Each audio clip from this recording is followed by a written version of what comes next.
music is the soundtrack of our lives. I mean, that's kind of. You walk around with songs in your head all the time. Or is that just us? I think it might just be us. I do.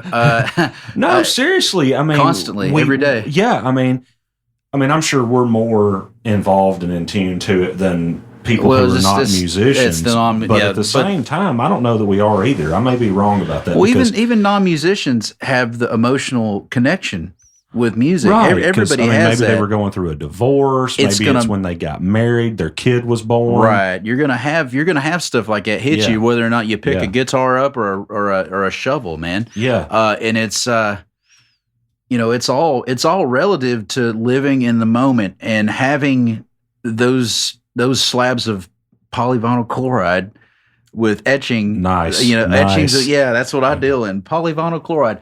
It's having that, it really makes everything organic. It makes it makes all those points seem a whole lot more, true to heart and true to home and everything like that. I think people are starting to reconnect to that, and they're feeling, it makes music vibrant in general again. And there's a lot of people that are taking the format way more seriously than I thought 5-10 years ago, when I because the vinyl boom's been happening, and it's still happening. When do you feel like it started happening? I feel like it really started kind of kicking around dust again in the early 2000s. Because it never really went away. It never really went away. You just lost pressing plants. You lost, that's the thing. That's something else that kind of counteracts or explains the cost of some records being so expensive to some people. Yeah. It's really increased with inflation. If you look at the numbers, I mean, a record that you would have paid $10 for in 1973 will definitely cost you $30 now, and it makes sense with inflation. But again, you're going to think differently about and be more selective of what you send to be pressed in regard to songs, because it costs more to press a record than it does to duplicate a CD. Because of the lack of pressing plants. And I think that's not just that, but the process itself. The process is tedious. Yes. Yeah. It has to be so precise. Well, and there's a trade to be learned there.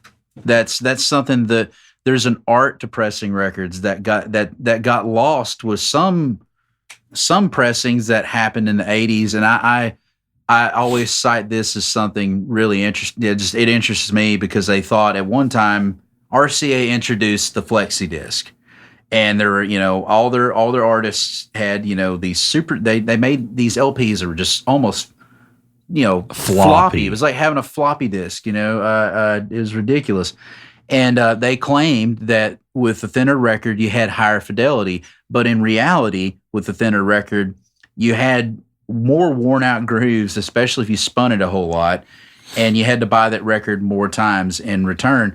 But in reality, it's just less material. It's less material. It's cheaper. Simple. It's cheaper to produce, and you compare that to a 200. My favorite example of this, because I went through it. I don't have a 200 gram copy of this, but I have a heavier pressing of The Ballad of Ziggy Stardust, a gray label RCA versus the orange label flexi disc that I had. The flexi disc sounded like absolute garbage after the 5th year I owned it, because it obviously had about another 20 years plus of spins on it, but it was just thinner, like we were saying earlier, and it was wore down really terribly. And when you get a heavier weight vinyl copy of it, be it at a average 120 or a 200 gram repress. The 200 gram represses that are coming out nowadays, some of them are staggering. I mean, they just sound amazing. So as far as the gram conversation, you got 150, 180, 200. What is probably, I mean, the concept is the thicker the better, but I've heard debates that that's not necessarily true. What is your take on that? The people that debate that that's not necessarily true, they've got some good points about it, but from my personal experience, the thicker the vinyl, the deeper the grooves, the longer lasting the record. It's also actually physically heavier, It's heavier. so it's more stable and sits on the player better. Stability is a must too. A lot of those flexi disc, they would bulge in the center where the label was at. So you'd have to have a record clamp or a weight. Which in some cases I recommend, if you have a warped record, buy a record clamp, and it'll change your life. I mean, and then there are ways to de-warp. We actually have a de-warper at the shop. Really? Yeah. Oh wow, I didn't know that existed. Yeah, man. It's pretty clever. It's basically a couple of hot plates that are sandwiched together and stuck inside a bag that looks like a heat 'em up bag from pizza when the delivery driver comes to your house, and it heats it at about 130. And it gradually heats up and then cools down and heats up, cools down. And if I got a warped record, I'll throw it in there for an 8-hour day. Now, how warped will it fix? It will fix. And it just depends on how much I have to doctor it. Some of them will take a day or two. Others will take several weeks. I've had one in particular, it took me 4 months to fix. Oh no! Wow. Yeah, it was weird. And it depends on the type of warp you have. You can have stress warps or heat and stress warps combined, and those are both of those are easier fixes than a direct heat warp, because not only does that kind of make the record wavy, but it also will muddle up the grooves. It'll literally physically melt the grooves, so it Right. compromises fidelity in more ways than one, and it's that much harder to fix.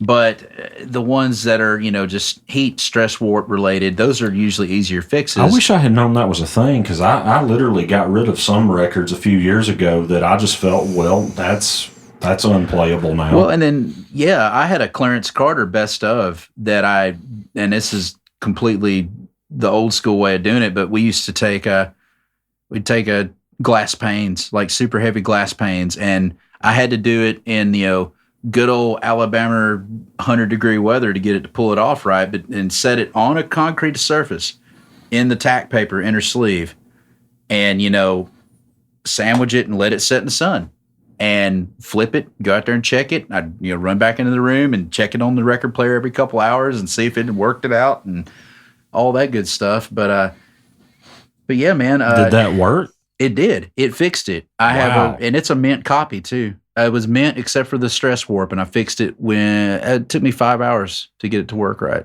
Oh wow! Yeah, I mean, and I take that back. It was 5 one day, 3 the next. How long did you leave it before you would flip it? Well, and here's the thing. I kind of adhered to what is best with the warmer, which is after you've done an 8-hour session with that warmer, it's best to leave it in the clamps for a 24-hour period, so it cools down, slowly. the rest of the way. Slowly, right, and it doesn't damage grooves that way either. And I did the same thing with the glass method though, and So you just pull it off the sidewalk and put it in the garage or something? I went inside and got some oven mitts, and would move it around and get the record off and leave the glass out there to let it cool down at its own time, or take it back in the house, And I'd heard of people doing it at a low temperature in the oven before, which I personally, I don't trust ovens. After you've lived in apartments that have had, ovens of various compromise standards, you don't want to put your records in the oven. It sounds like a bad idea. Sounds like sounds like you want to get the fire marshal called on you. But yeah, back to the fidelity thing with the thinner versus thicker records. Like, I've got a Record Store Day repress of John Coltrane, A Love Supreme, that come out in 2012, and it's on 200 gram, I believe it's virgin vinyl. I wanted to say it was lathe press, but I'm probably wrong on that. I know it's at least virgin vinyl, because it's got a certain tint to it if it's virgin vinyl. Yeah, that's a debate too, because some people think that vinyl that's been gone through a couple times is actually a little better. Right. Well, so that's a debate too. That's a debate, but man, once you hear you hear the right record at the right time on virgin vinyl, your ears will never be the same.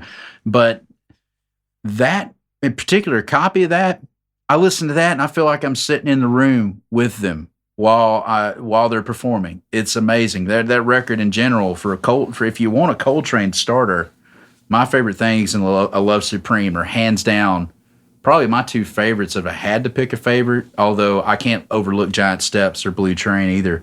But that one, it's got a how do you say? I guess it's got a real elemental, emotional vibe to it from start to finish. When you listen to it from the intro to the last note of the last tune,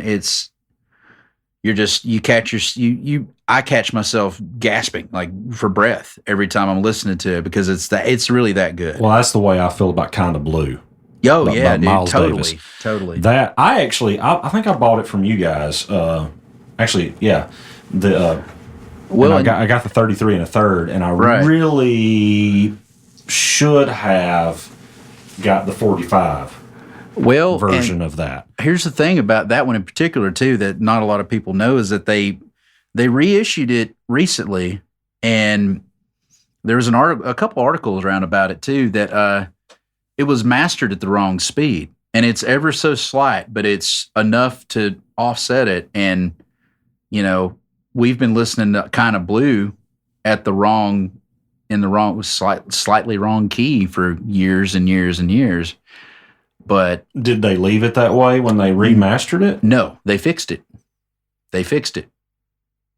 So if you got an OG press of that, you probably need to get something that has at least +5, -5 speed control as far as turntables go, because it's technically wrong.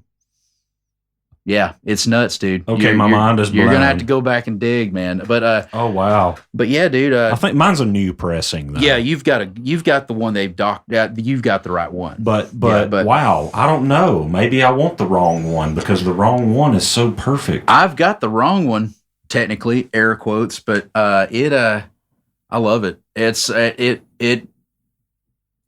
hearing that turned me on to another side of Coltrane I didn't know was even a thing. That turned me on to Coltrane and Bill Evans in general. Yeah. Like, I didn't really know anything about those guys. I mean, I'd heard the name of Coltrane. I hadn't heard of Bill Evans before, but yeah. But Coltrane was somebody I had tried to listen to Giant Steps and Love Supreme, and I was not really digging it. And I listened to Kind of Blue, and I'm like, wait a minute. I missed something here. Let me go back and listen to this. And I'm so glad I did. The step that I would recommend somebody taking after they've heard Kinda Blue in the Coltrane area would be his self-titled album on Prestige, just strictly Coltrane. Yeah. That is... I think that's a better record. That's him as his elemental raw self. But he was obsessive about, practicing scales and just being he understood so much about music that I'd give anything to figure out. Although I know it proves to me my limitations are my limitations, and his were endless. There were no limitations of Coltrane, but hearing that in 200-gram vinyl and knowing that there are more records that have just as much merit that are newer music. Like, Moonshaped Pool. 200-gram vinyl, dude. It's immaculate. You got stuff like that that's going to be preserved properly from the word go. And people are starting to tune into that. They're I feel like their ears have been shielded from hearing stuff in the proper light forever. Well, I think it's probably been long enough where when they do hear it, like, oh, yeah, you mean something jumps out. That's what music sounds like? Wow, that's cool. There are frequencies that disappear when analog recordings are mastered, digitally. Earlier digital masters of some analog recordings, they would have that little thing on the back of the jacket that would say, due to limitations of the tape source, some distortion may occur. It's because they really weren't that hip to the transferring process at the Right. time. Well, I mean, And- the early Beatles CDs don't sound. I mean, before they did the whole remastering thing, Right. Those are cool. Yeah. But before they did all of that, they don't even hardly sound like the same band versus vinyl to me. Right. Yeah. I mean, it's that different. Maybe Yeah. that's just me, but it is that much of a difference. It's not just a fidelity thing. It's a tonal thing. It's like, John Lennon and Paul McCartney's voices. the timbre of their voices It sounds different. sounds so different. Well, and it's a little shrill. Well, it's and that shrillness is a result of the transfer and the compression that's caused by the transfer. You don't really. Well, it was also, let's crank this out so we can sell it. kind of Right. thing, Yeah. Let's so. just slap it out and go with it. But I think a lot of folks are starting to listen with a different set of ears, as a result of all that too. And I'm seeing more of it daily, more folks coming in daily that are doing that. Do you see people that, I'm sure you do, that have bought something on a CD or bought a download that come in and they're like, I really like this record, but I want it in a better quality? Yes, I mean, all the time. What is the conversation when someone comes in and they're like, you know what, I don't have a record player, or I have a record player that shall not be named. Yeah. That one, but really cheap Something- crap, that just doesn't do anything but destroy your records and Right. sound bad at the same time. But I mean, somebody that's trying to get into it, what is the conversation like? Because really, it would be like me trying to get in. I keep using the golf reference. I know I hit the ball with a stick and Yeah. it goes over that way. goes in There's the a lot hole, of yeah. grass. There's people that clap quietly and announcers that are like, And every now and again, "He's you gotta hitting the ball." you'll lose your balls, man. Yeah. But chung cha, yeah. But yeah. But yeah, man. I know nothing. Well, I mean, and- it's and like, speaking a lot of of- people are like me trying to go into a golf store and like, Right. what kind of balls do I need? What kind of You tee? gotta What get kind of you club? gotta I know get nothing technical. about it. You gotta get technical with it. And some people, I get people that come in. It all depends on what their parents or grandparents had in some respect. Like I get folks. Yeah, that'll- because then there's the nostalgia aspect. Well, they'll have those giant console units that are literal pieces of furniture, or they'll have bought one of those, we shall not name the record player, all in one that they got at that place. But they don't realize that the many places you shop at during Christmas time that will sell you stuff that just don't really work right, and will fall apart. Well, that actually, as much as I hate to say it, it has merit too, though, because does, it does show. People have interest. Exactly. They have And interest that in the has power format, behind it. and that's cool. But the thing is, like, a lot of those players, the tone arms on them are kind of, the construction's kind of jacked up. They have an average weight rolling onto the showroom floor of anywhere between 5 to 7 grams, and the recommended weight for a stylus to glide, not grind into a groove, is no more than 2 grams of weight. That's about all you need. And in turn, So it's literally digging into a your record. trench into your records, right?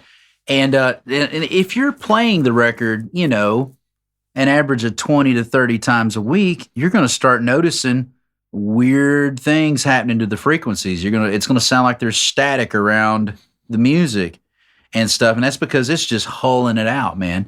And the thing is, the first question I'll ask somebody when they talk about wanting to just get into vinyl, they're looking at records for their girlfriend or looking at getting some stuff for their whatever, or, they've got something that's hooked them, and they're like, the first thing I say is, man, what kind of record player do you have? And I'll fill it out from there, because 9 times out of 10, man, you never know. They might have something they might be sitting on a Thorin's, MK2 or something like that, and be like, whoa, you've got a gold mine, roll with it, bro.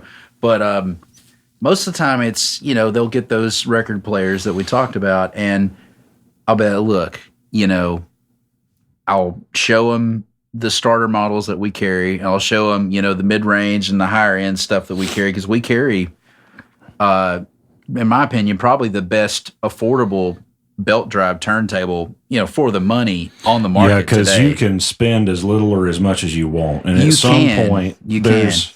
I mean, like Rob that owns the store, he and I Right. got in a conversation, which I'm sure you guys have had a lot of. Yeah. He's all into like his power cables and all that kind of stuff, and Well, also too, you can he's spend $1,000 on a cable.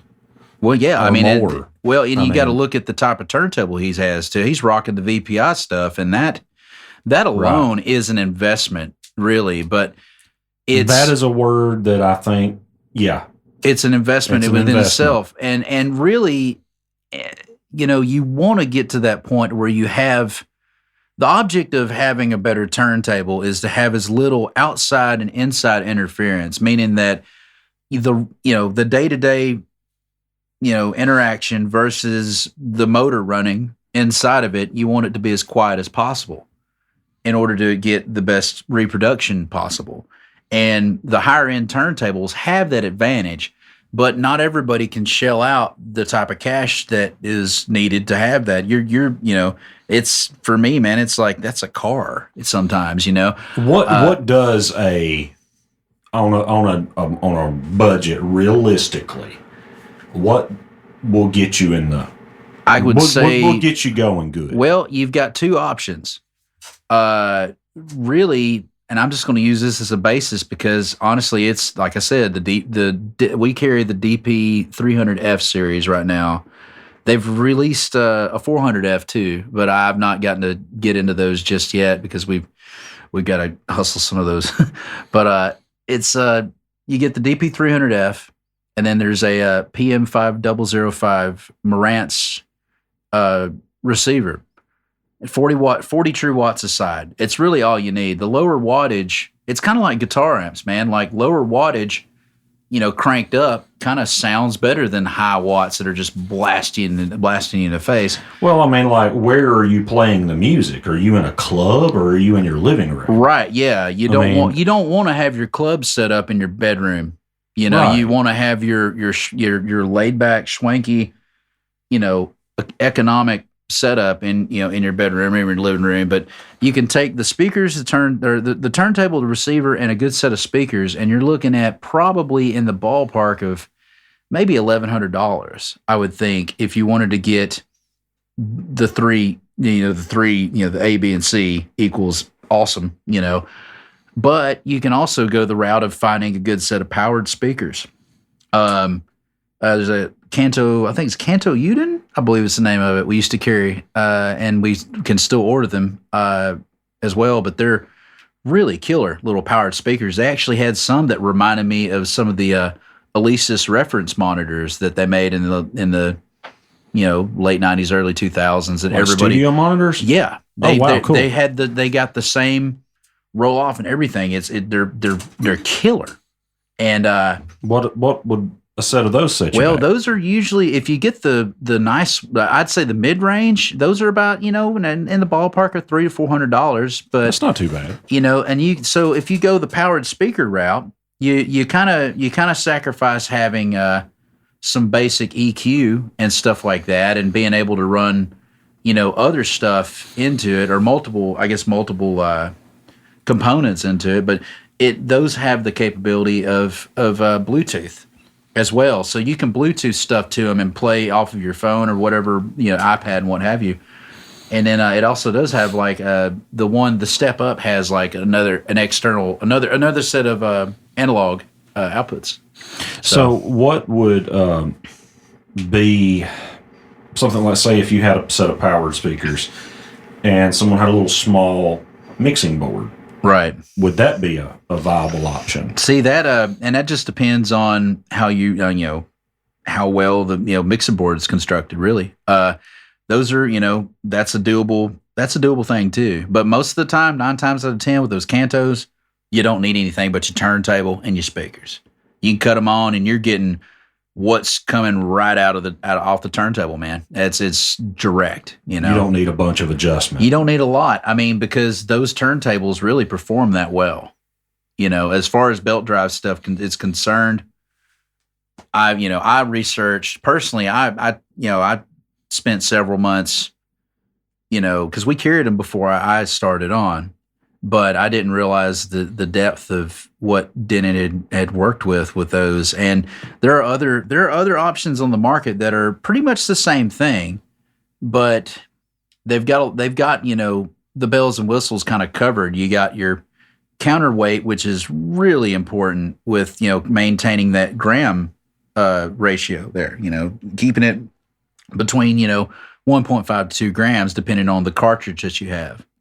And most of those are outfitted with one of two different cartridges. They use an unbranded Audio Technica, I think it's AT3600 series, and then what was it? There's a Denon model. I can't recall the model number offhand, but like I said, numbers. But yeah, they're they got the options with having the counterweight, the anti-skate, which are in my opinion just crucial. You got to have those tweaks in order to preserve your records, because why would you dump several $100s into a record collection, but why would you play it on a subpar turntable? You need to have something. Why would you have a record player? Why would you have records in the first place if you're not going to have something to reproduce the sound that you're wanting to hear? The cheaper stuff that I've seen over the past several years, it's playing off the act of convenience. People want to still have that convenience with it, but that in turn, like we were saying earlier, downloads. There's your convenience right there with your format. If you want something that's going to last, you want something that's built well. You don't. Also, you're not needing all this additional EQ and everything. You don't. It's kind of like less is more. You don't. But the thing is, the difference between having the power speakers versus having the amp and the speakers, whatever speakers you end up with. What we've got at the shop right now, I've got a set of, and I keep these up by the counter for reference when I'm testing records. It's a set of Clips 2.5s, and they're sonically some of the best small speakers I've heard for stereo in my life. They're brilliant, and there's stuff that I've listened to on those I've not heard the same way since, and I've got a good setup at the house, and it's the weight of having a decent setup. You'll understand that when you invest that, and it's really a fraction of the cost of the way some people take it. You can take it to extremes. It's like anything else. It's like collecting guitars or cars or anything like that. You're gonna buy to facilitate the I guess the quote unquote addiction, because it is, man. It's a good one to have because music's the best. Yeah, it is a good Frank one. said. So. Well, I mean, I think it's really neat too, because do you ever have people come over and just listen to records, have listening parties? Yeah. Yeah, dude, constantly. Yeah. Yeah. So I mean, that's the thing. People get together and it's a communal thing. Yeah. It's not just. And it's one you're not going to say, "Hey, come listen to this MP3 I downloaded." No, yeah, you don't say, "Hey, man, check this out." I mean, every now and again, I'll have people that'll pop up and play something on a phone like that, but I instantly notice the harshness, the compression. Yeah, and I mean, all we that do stuff. that. We play stuff on our phones and we share. Hey, check this out on Tidal or Spotify. Or right. Yeah. But it's like, as far as like, you're not going to have a group of buddies come over and hey, let's jam to Spotify. Well, and you might put a playlist on for a party or something. But yeah, it's a different thing. That's a whole different deal, and that's like it falls back on the whole. I grew up in the era of making mixtapes, and the term mixtape has kind of changed face over the past several years. I get the biggest kick out of that because it's not a mixtape. It's not a mixtape. It's changed the term drastically, but. I mean, I used to listen to, songs on the radio.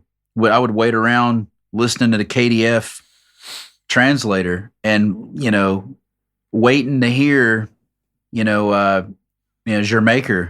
So just so I can have it on this tape in sequence with the Funk 49, James Gang, or Been Caught Stealing by Jane's Addiction. Yeah, and that was a thing that was like, it's, again, kind of a ritualistic experience. You remember, man, I sat there and I made this. I've still got tapes that I did that with So when I was a tapes kid. have kind of come back too. They have. They and have. it's kind of getting into retro, and especially like bands that it's not as cost effective for them to dive into pressing a record. You can dub a cassette. Dub some cassettes, and even if no one buys it, it's like, hey, they're the band with the cassettes. It's kind of nostalgic. And the thing is, cassettes are a lossy format, but there again, it depends on how you take care of them. I've got some tapes that I've had for at least 25, 26, 27 years, somewhere in there, Yeah. I've got a copy of the Eric Gales Band's first cassette. I actually got it autographed when I got to see them do their reunion one-off in Memphis a while back. Me and Rob and my dad and everybody, we all went, and we got the pre-show sound check and all that, but got the autograph on the cassette too. Bought it at Pegasus when, about 2 months after it came out. I saw the video for Sign of the Storm and was blown away, but I've got that, and dude, it still sounds the same as the day I bought it to me. I don't think that cassette is aged at all. No oxidizing, nothing. It still sounds really great. But all that being said, like the nostalgia part of it, that that coming back kind of surprised me. Cassettes coming back surprised me. That surprised me too. And there was a guy I was talking with yesterday who said that he had done something with a band that they did a release of 8-track and sold them all. They did a small pressing of them and they sold out. And they sold them for a lot. I can't remember what the exact dollar amount was each, but it was a stupid number, and they sold them all. And probably, I would seriously doubt most people that bought that probably do not have a player to play. Right. It's like, 8-track, I'm going to get that. Well, I mean, what do you see as far as, like, you guys have a venue too? What makes a record store unique that has a venue? I mean, you've got Grimey's in Nashville that, of course, they have the basement, and it's literally a basement, but they also have had people playing music in the store too. Right. So what is that? What has that kind of done? As far as like having a venue, really, I'd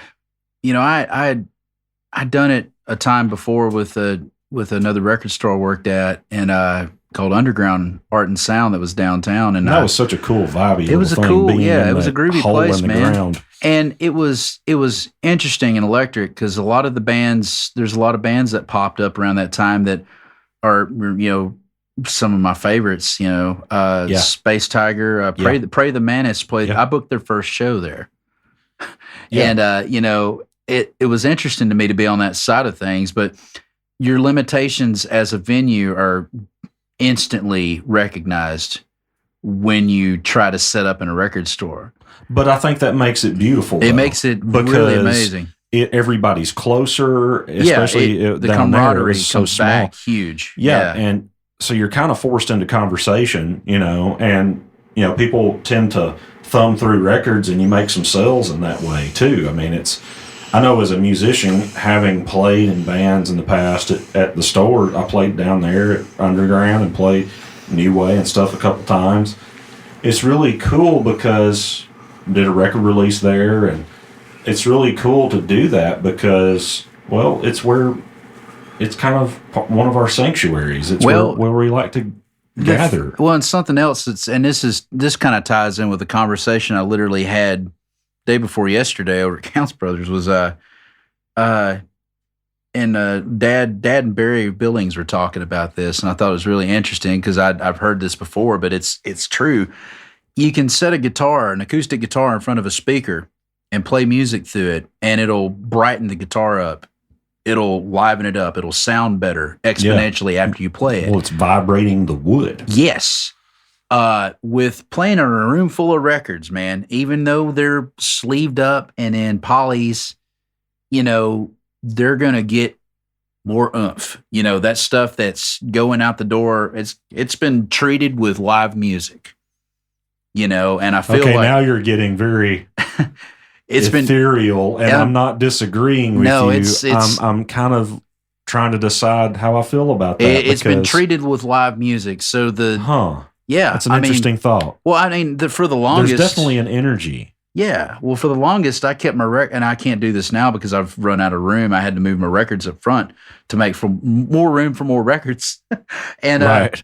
I used to keep them in my little recording area, panic room / whatever. And dude, I really feel like having the records around an open source of audio like that made them sound better. And playing shows in record stores, it's kind of hand in hands like peanut butter and jelly. It has to exist. It's cool. That's why people do in-store performances and stuff. And those are starting to come back in a huge way too. Well, also the fans that come to the people that come to hear those shows,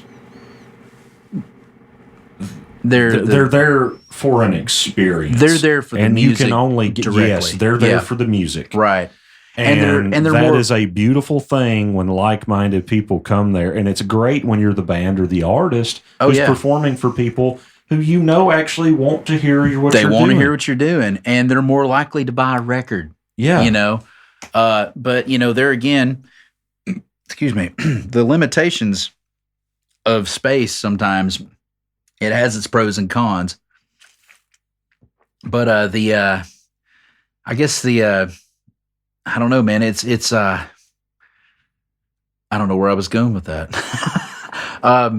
But yeah, it's got its pros and cons. That's what I was getting at. It's got its pros and cons as far as how you're able to present a show in a record store. That's an interesting challenge. You have to get creative. You do. With everything from the type of PA you use to how everybody's setting up, and all that good stuff. So, and we might be faced with that come record store day because I've got Blind the Sky playing, and I don't technically have a plan B yet as far as like going inside the store and setting up, because the vape's in the back and they've got customers too. So I don't know what'll happen with that.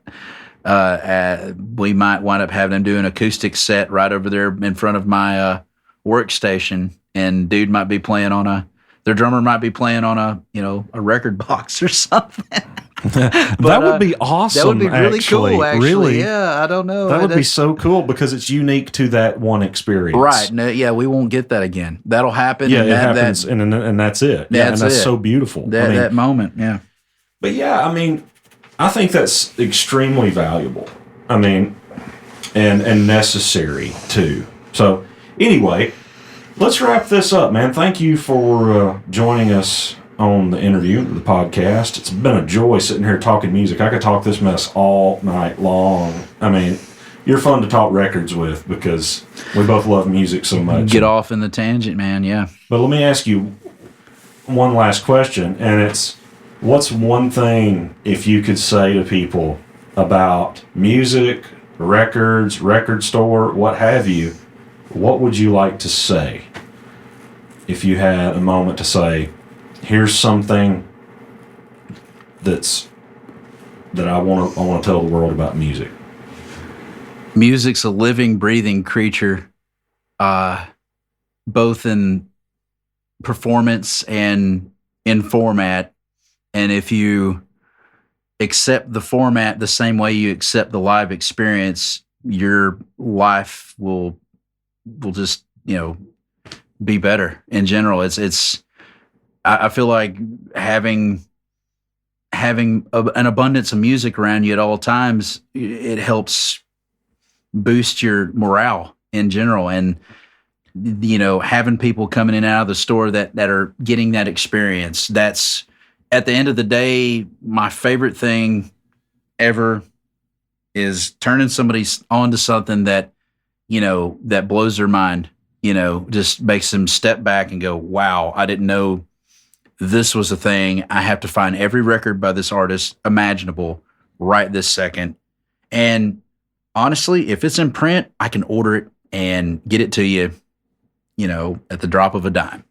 And I said that was the last question, but that leads me to another one. Do you guys ever have people that are like, hey, can you download this and print us a CD and us pay for it? Yeah, that's a tricky thing. The downloading and printing at that there again, I charge them. I would usually charge them for the downloads and then charge them for the cost of the CD and combine it plus tax. But I don't know how I imagine that the whole thing is, since they paid for the download, technically, with our, I guess you'd call it a handling fee. It's just compiling. Like if they're like, hey, I don't have a way to make a CD of this. Right. Yeah. Duplications and stuff. Yeah, that can be done too. And also we do, I do transfers of LPs to compact disc and have the capability of, converting them to MP3. As much trash as we've thrown on the MP3s, I can do that too. Well, I mean, some people, they may want to listen to their record with their scratches and pops. Right. They have that character. is part of their life experience with that thing, but listen to it on a CD or whatever. Right. Yeah. Well, there's some recordings, if it doesn't have that certain pop or a tick here and there, it doesn't, you think something's wrong. There's something missing. Yeah. It's like that squeaking of the kick pedal on Zeppelin. Yeah, on Since I've Been Loving You. That squeaks there, and that's a leather strap on that kick pedal. That's a leather strap on that kick pedal. You can hear it. Mm-hmm. Oh, yeah. Yeah. Oh, yeah. Well, man, thank you again. Yeah. This has been fun. Yeah. So Record Store Day. Record Store Day, April 13th. Yeah, that's been a huge thing, man. It's exponentially. That is such a cool event to go to. I look forward to it so much. It's bigger and bigger and bigger every year, and it's so cool to get up early in the morning. Like, okay, Record Store Day's tomorrow. I've got to go to bed and be sure and get up early so I can get there. And the conversations you have waiting outside, waiting on the store to open is so grab fun. you a biscuit and a coffee and get ready for to see a bunch of music people at so probably fun. 7, probably 6:30, 7 o'clock in the morning. I get people that'll camp out super early for it. So yeah, and that's so cool, and that is such a neat thing to see and experience. I mean, I think that's how did Record Store Day come about? Was that who started that, or has that just been a thing? They started it several years back. I can't remember the fella that really kicked it off, really, because my mind is blank and it's getting on up there in the hour. But yeah, it kind of took flight as like a way, the means and ways behind it. The real, I guess, the push, the motive behind it is to get people to shop small, shop local. And, just shop, support your local record store. That's all you got to do. Because doing that, you're, 9 times out of 10, you're going to be helping a musician. Well, you're helping someone in your community. I mean, it's someone you're going to see in the grocery store. Your kids are in school together. Right. I mean, it's, it's one of those kind of things. So, right. Yeah. Man. Yeah. Definitely. So, go out and dig music. And thanks, Kirk, for joining us, and this has been Tape Noise Podcast, Muscle Shoals Storytellers. Thanks for listening. Please be sure to give us a like and a follow on Instagram and Twitter and Facebook. Please give us a rating and a review also on iTunes or Facebook. Let us know what you think. Good reviews help us a lot, so we really appreciate it. We appreciate you guys tuning in and listening. And this has been a fun conversation, just talking our love of music, and hope you enjoyed as well. And the importance and role vinyl is having currently in the music industry. If you guys are missing my co-host, Dan Williams, as much as I am, we've got a few episodes that Dan will not be with us on, so we'll miss him. It's just been a matter of scheduling. We've both been extremely busy, so thanks again, most of all, to you guys and to Kirk for joining us, and we'll see you very soon.